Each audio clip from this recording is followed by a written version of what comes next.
program occurs every first Thursday of the month at 7 o'clock, where we feature one of our local history gurus, I call them, people who can give us information about our local history and help to acquaint our citizens about our local history and hopefully make them feel more at home here.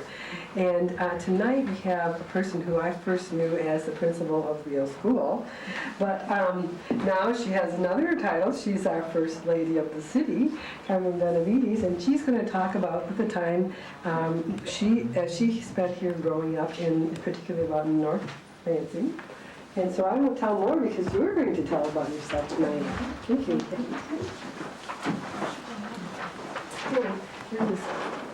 You know, it's really nice to see a group that is interested in the history of people, in the history of Lansing.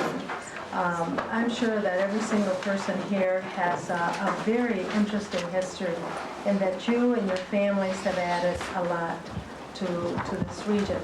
It's, I guess it's human nature for us to look at the wealthy and look at what they have added to our society.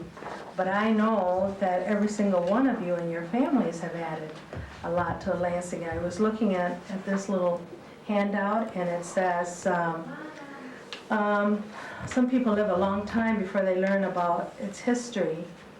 And you visit a place. Well, I think that all of us here are not visitors, but we're residents of Lansing. I'm 65, and I have lived here. My 9th birthday was here in Lansing, not Lansing per se, but in this area. And it says that this particular family added a lot and helped build our state and our capital city. And I feel that my family and that of many, many, many people in the Lansing area also helped to build this state and this city. We came as migrants, and by the time we came in 1946, there had been many Mexican Americans here before us. And each one has their own story. You're going to hear my experiences, as limited as they are, of an 8- and 9-year-old, because that's how old I was when I came here. I gave you a little map there, and I didn't keep one for myself. Yeah.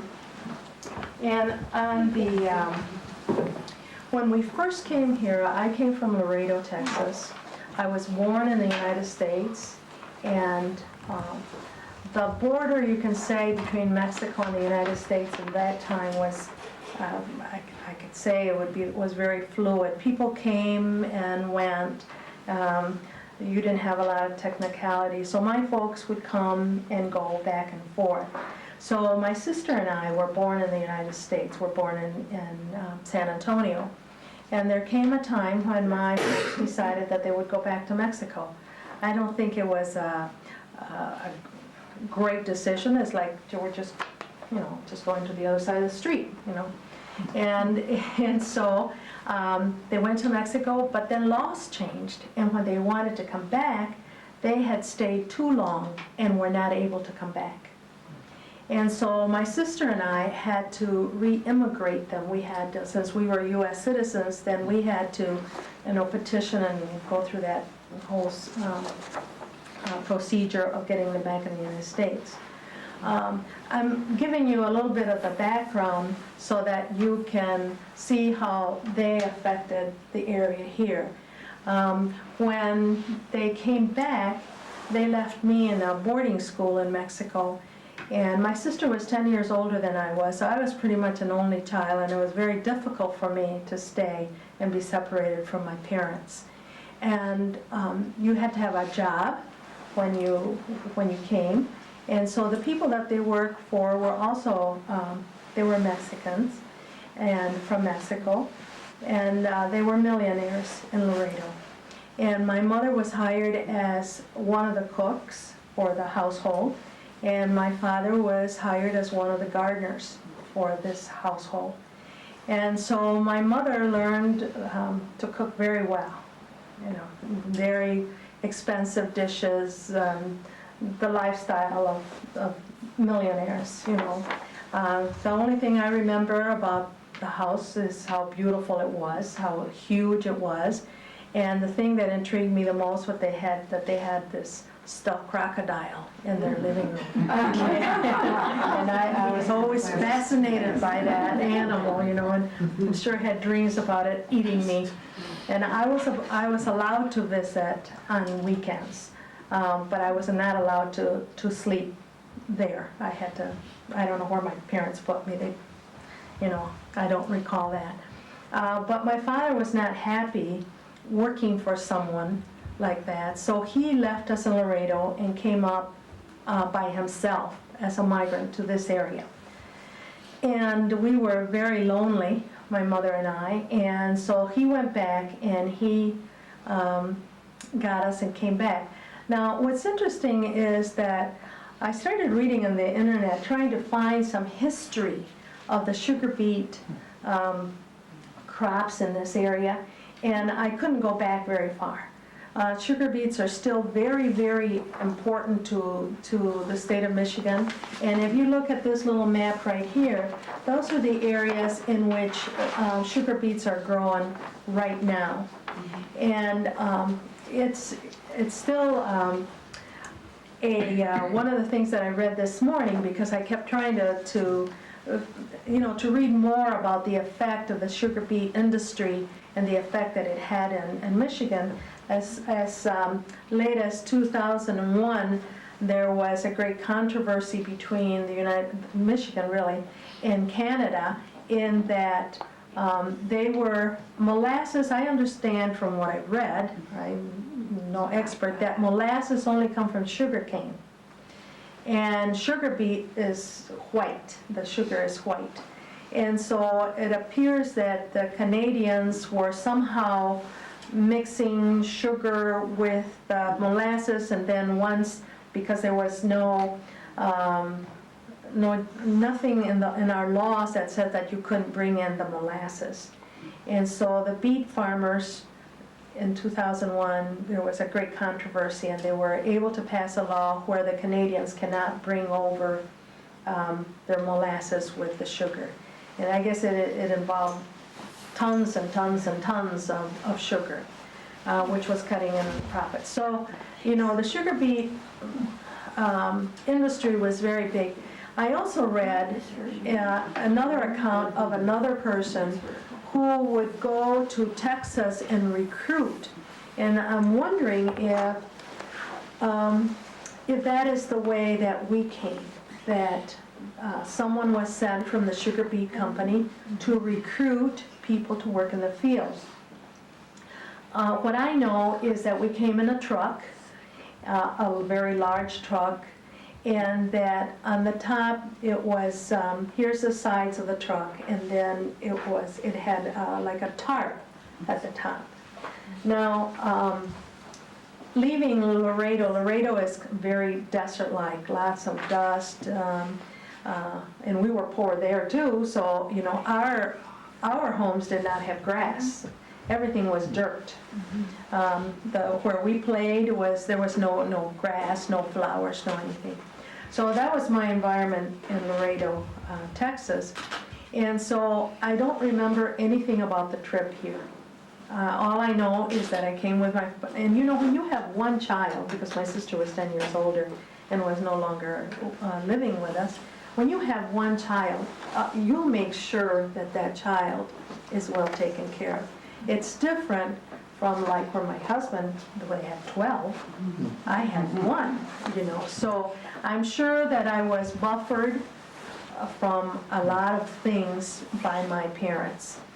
My first look in Lansing, I believe, was probably late April or May. And if you look in your maps, you'll see that you'll see the Turner Dodge mansion right here. And then there's another Reasoner Park, which is right over here. There's still a home there where Grand River meets North Street. It was behind that home there. I don't know if it's a home now or, but at that time, I know that we came there.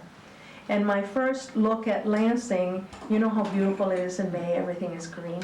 I remember pulling myself and looking over the boards in the truck and thinking how beautiful it was. I had never seen so much green. When we left, I wondered where my parents were taking me. And when you talk about pioneering spirit of these people that built this house, I feel that they were pioneers. Where you live and go someplace else unknown, and you take your family,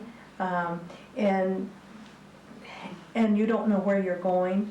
You don't know the rules. You don't know how you're going to get fed. You don't know about clothing. But they did bring us there. And I know my mother saved this cup. And this was one of the cups that they gave us. And I imagine they gave us dishes, and they must have given us blankets and stuff to eat with, I would imagine. And from here, like I said, I'm just, do you remember, you think of an 8-year-old, just moving. My birthday was June 3rd. So you were 8? So I was 8. And if you look at the bottom map here, from there, they took us to a farm. You see where the star is, and if you follow State Road to the red lines where 27 is, well, King Arthur's Court was not there. It's there now, and the highway definitely was not there. That's where we lived. I remember that my parents and I had, all of us, I don't know if it was all of us from the truck or they just picked people, but all of us lived in the same house. And my parents we had a room, and I remember there was lots of light, and there was a cot here, and a cot here, and then the door. And then I know that there was a large room, large in my mind, where people ate. So there must have been some other bedrooms in this house. But I know that you certainly learn to get along with people. You learn to live with other families. And the thing that is amazing, I was driving on my way here, that sometimes there are stereotypes of people who are poor. And I hear now, myself included, well, these people don't have middle class values, and our children, and we say things like that. However, looking back, I can see that all of us had the desire to succeed, to do well, whatever that meant, and do whatever we needed to do to be fed. And all of us worked in the field. I don't know how much I did as an 8-year-old, but I know that at 5 o'clock in the morning, we were on the trucks going to the fields. And they must have been around this area. And I see from here that it would have been Clinton County. It's just on the other line of Clinton County. But all of the families, the children of all the families, the children that came, I was older, I was 8, but I know that some were 2 years old and some were 1 year old. And all of them have been very successful in their lives.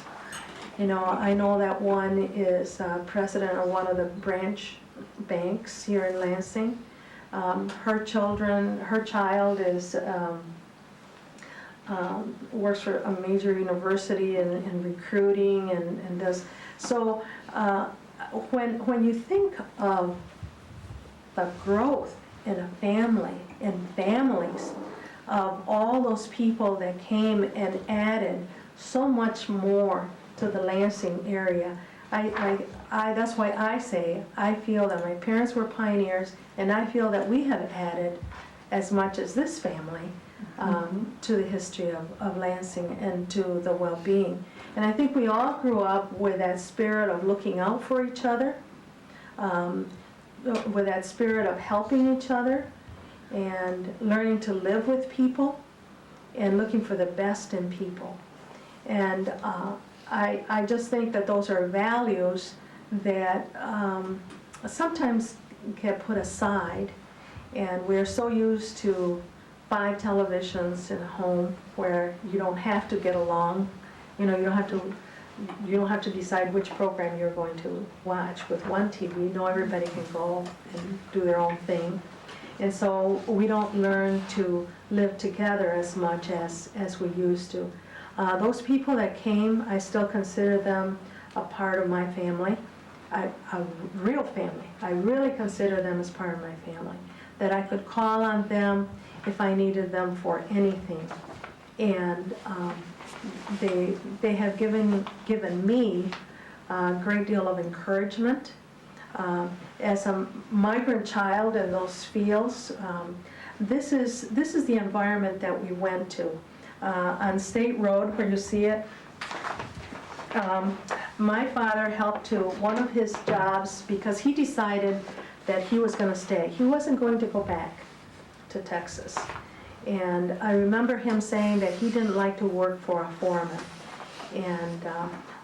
And so he topped beets. So all the beets were, you know, they were, think of little lettuces.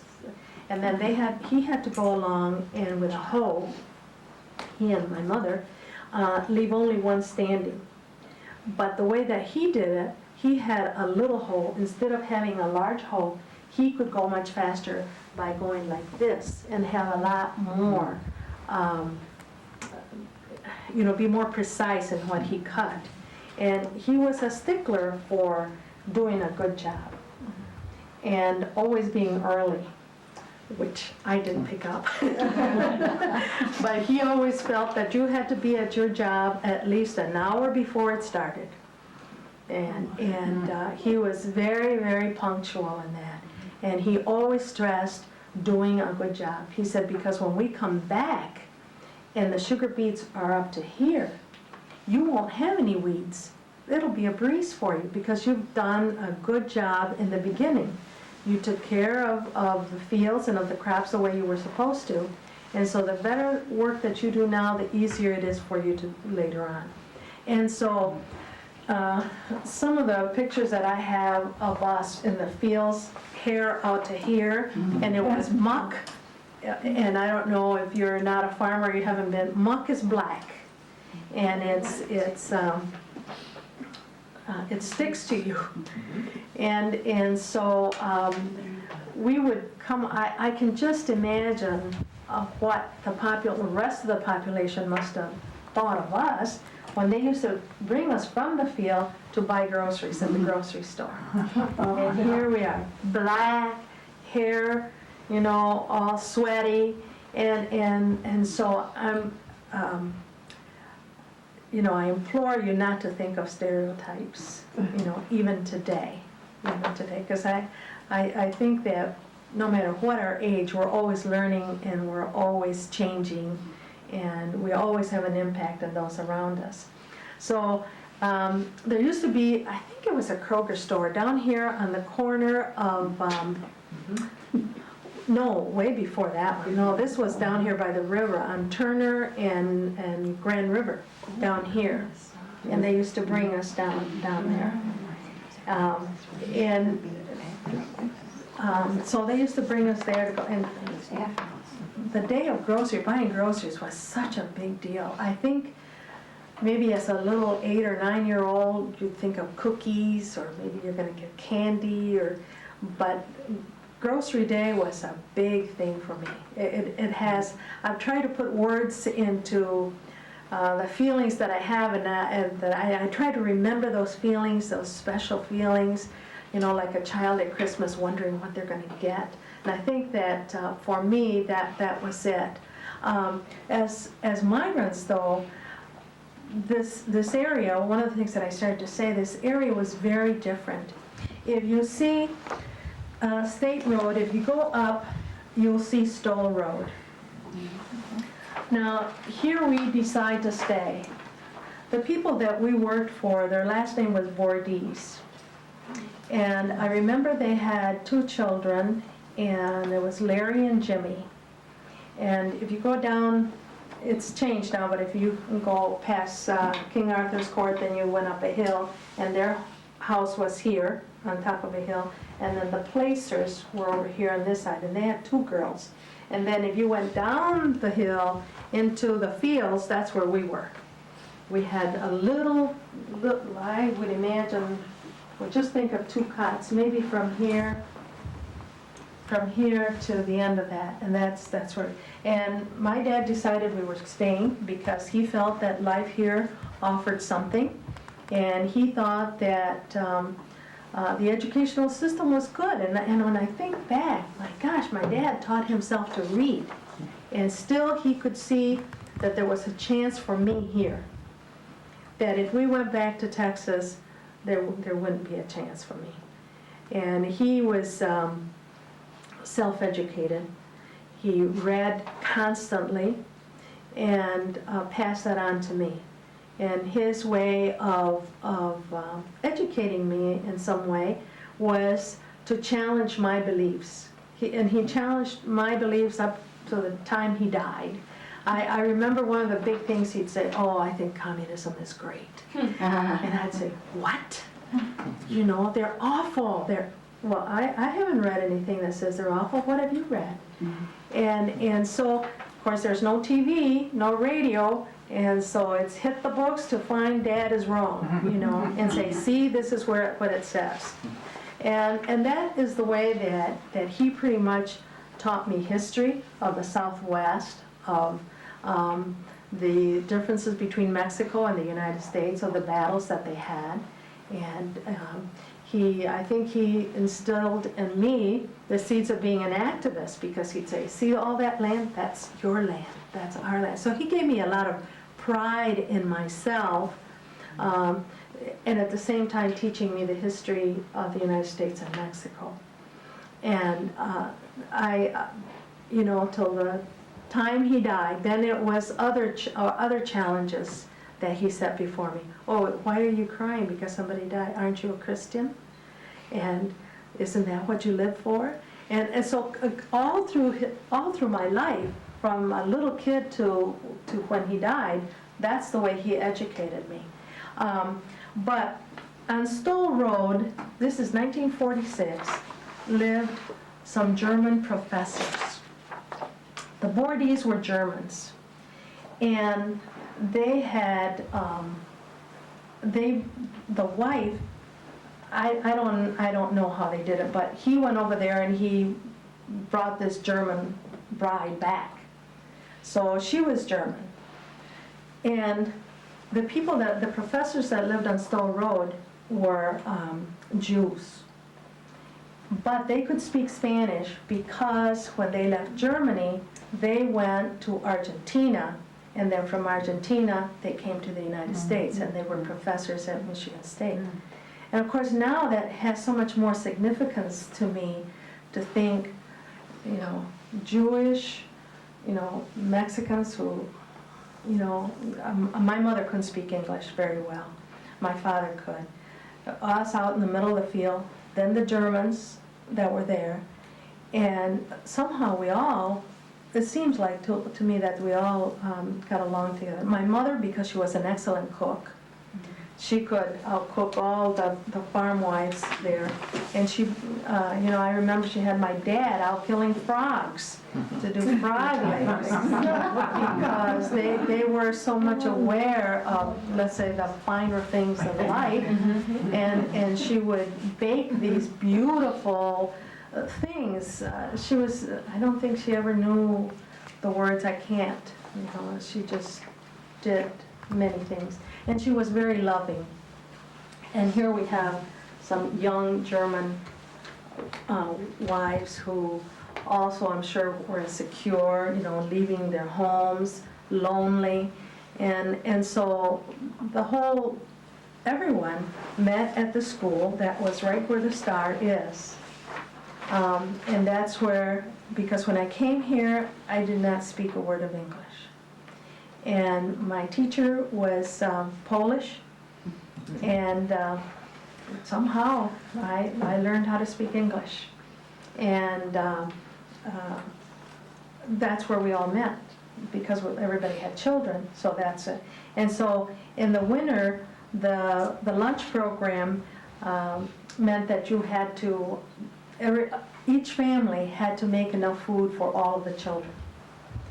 And so the other wives, although my mom could cook and bake better, they made sure that she made something that all the kids really liked. So, well, you know, that made a hit, and of course that made me feel good, and so that neighborhood was just a wonderful place for us to land and stay. And then later years, I was also assistant principal at Otto Middle School. And I had as students some of the children of the kids that I played with. Mm-hmm. And when I first found out, because even though you have 1,200 kids, you know your kids.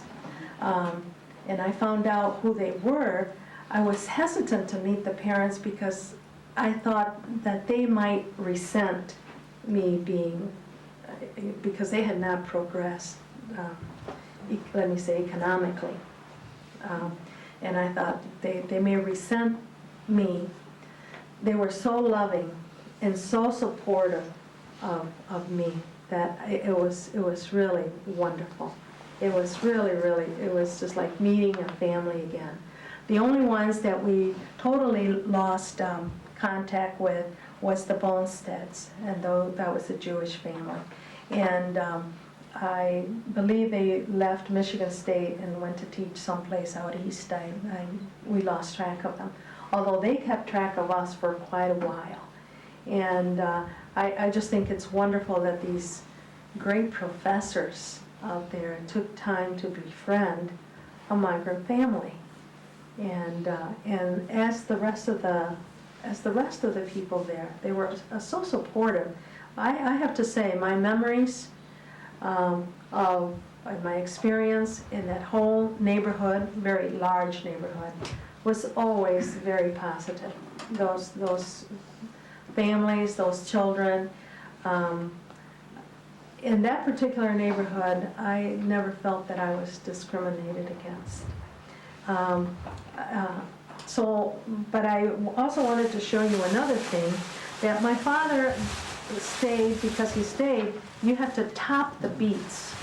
So first you haul them, and then you weed them, and then in the fall they go through and they dig up, I don't know what they do now, I'm talking about my memories back there, and they dig up all of these beets. Now, I found this at a rummage sale. My friends here know I love rummage sales. And I think that that's what this is. Now, because I remember my dad, here's the row of beets, and he would straddle them, and he would hit it, pick it up, and then hit it. And when I look at this, it just reminded me so much, and it's sharp. I thought, why would it be so sharp? And you can pass that around so you can see. But you can see how heavy it is. And he was just a short little guy. And I think, you know, to have that, pick that thing up all day long, and care for us, you know, for us. Then when we left the migrant stream, and then we moved back into Lansing, we lived on the corner of Beaver and Turner, which is right over here. And in that particular place, I had a friend, Patty, who lived right at the end of this drive almost. And we used to go to Reasoner Park and play tennis. And at that time, this place, this home, had huge hedges about this tall, all the way around, all around. And we used to, of course, peek in and see kids playing here on the lawn. And it was really, interesting to think, it's rich kids. What are they doing? What does the inside of the house look like?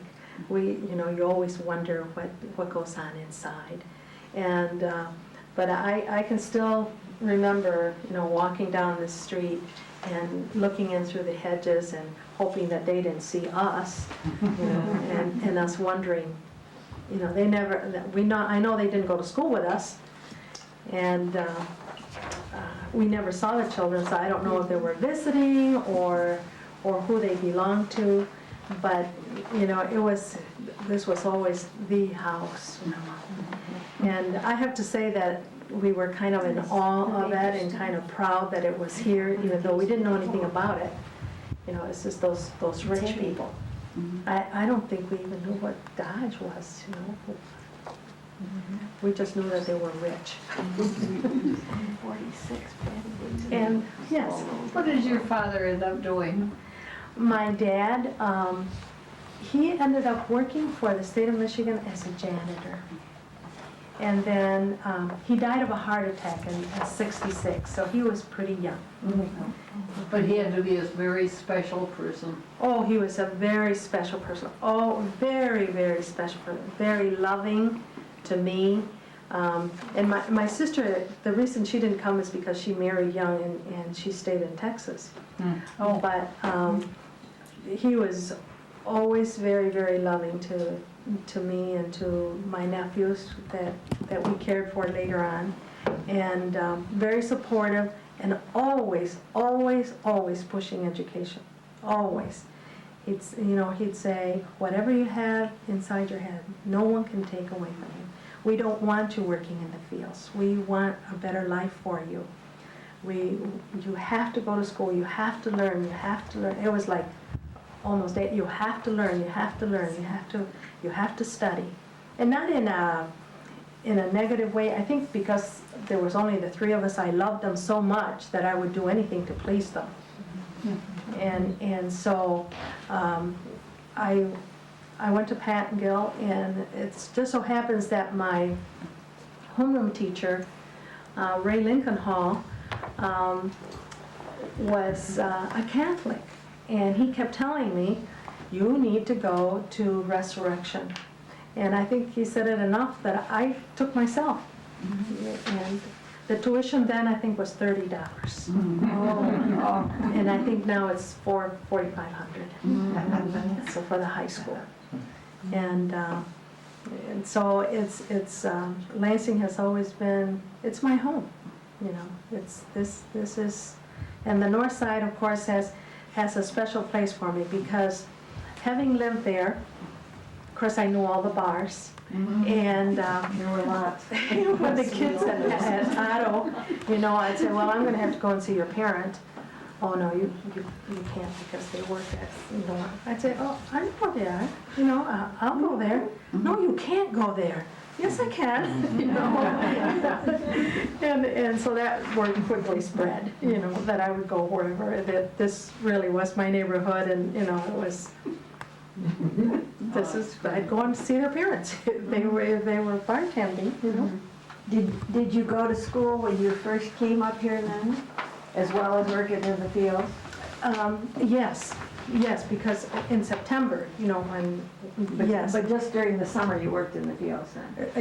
I did just during the summer. And that's where that star is, that's where the school was, no one-room schoolhouse. It's not there anymore. Yeah, what school was that? I was trying to remember, I think it was Gladden.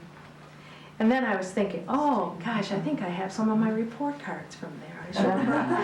I should have brought them. But, there again, the teacher just made all the difference in the world.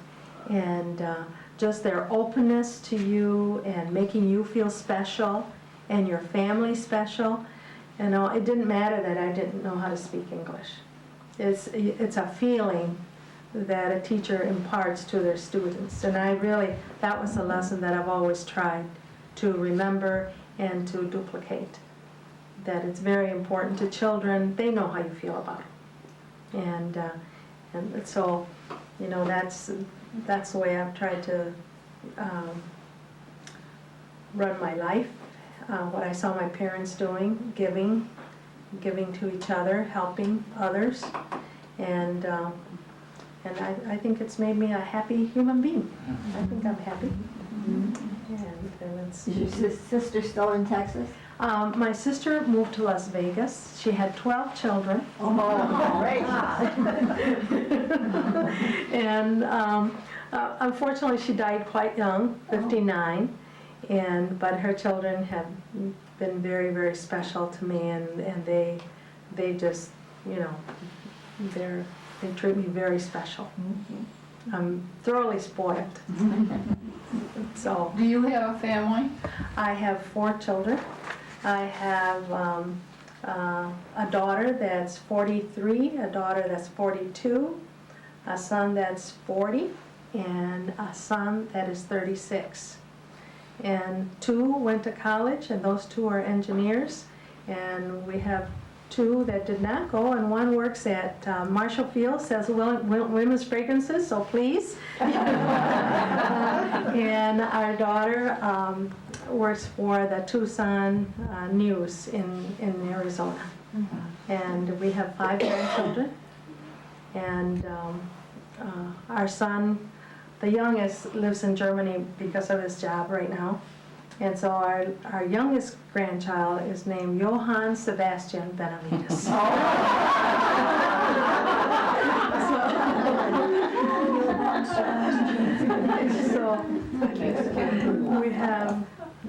We are happy your husband is where he is. thank you very much.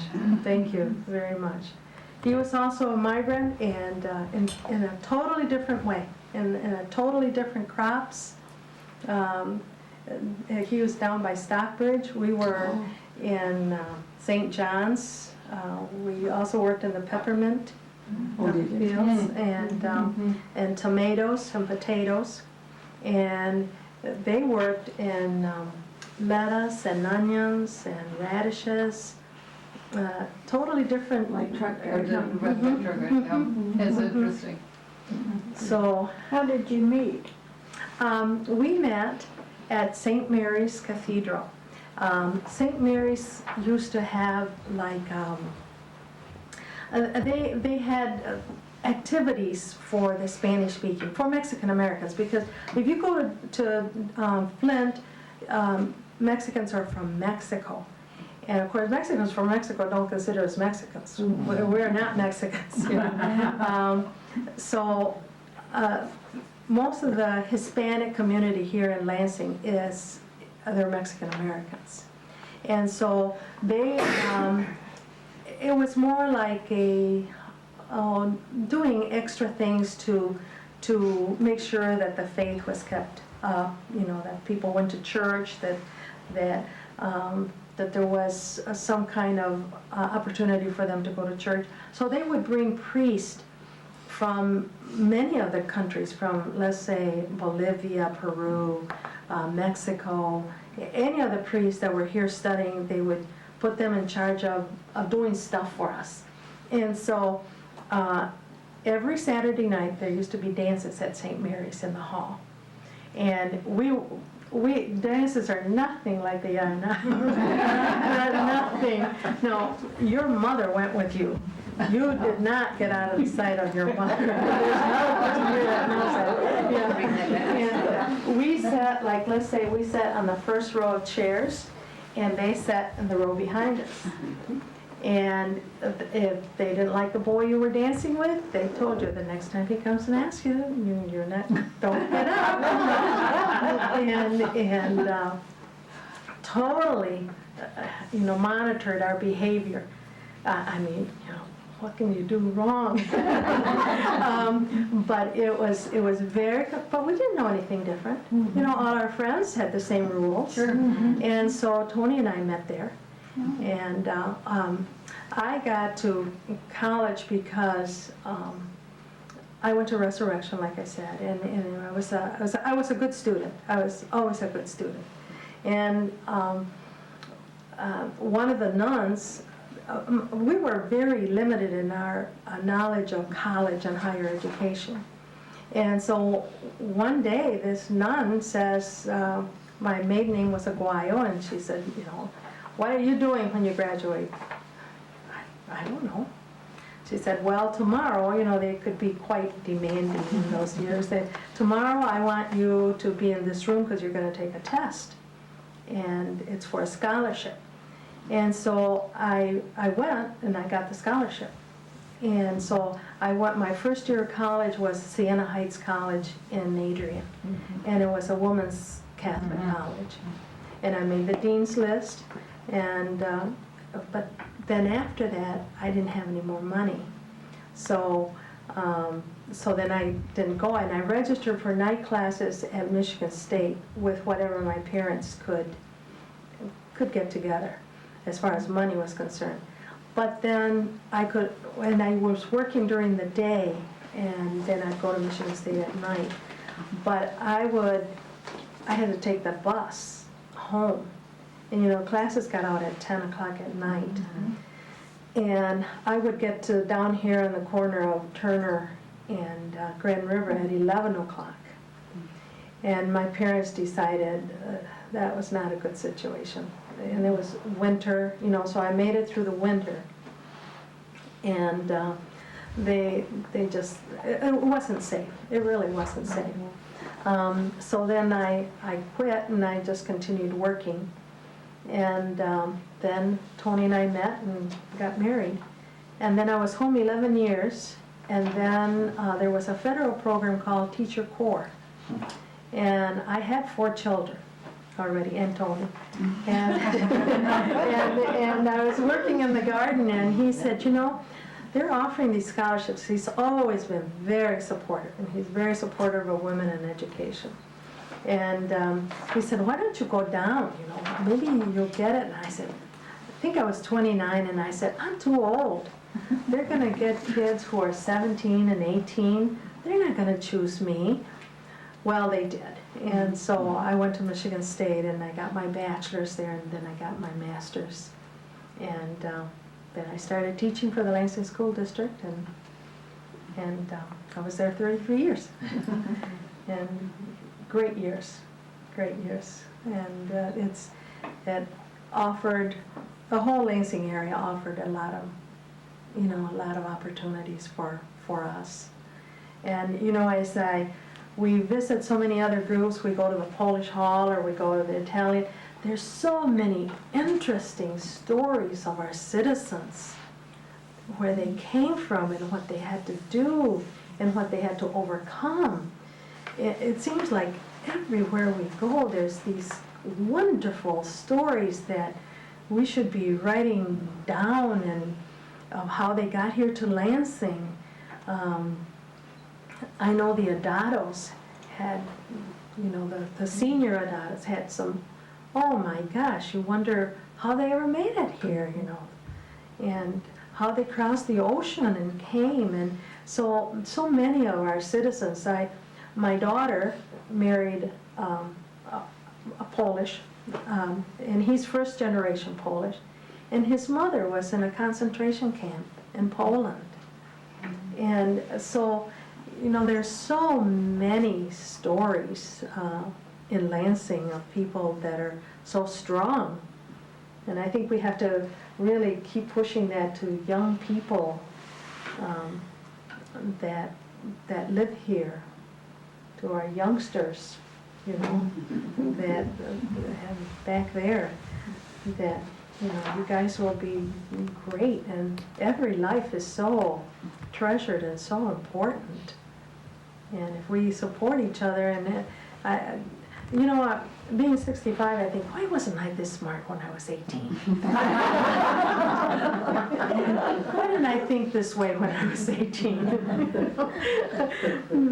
But I think if we share things with younger people and empower them to do things for themselves and for others, they'll come through just like we did, you know, just like we did. So That's, This has been special. well, Yeah. thank you. Thank you.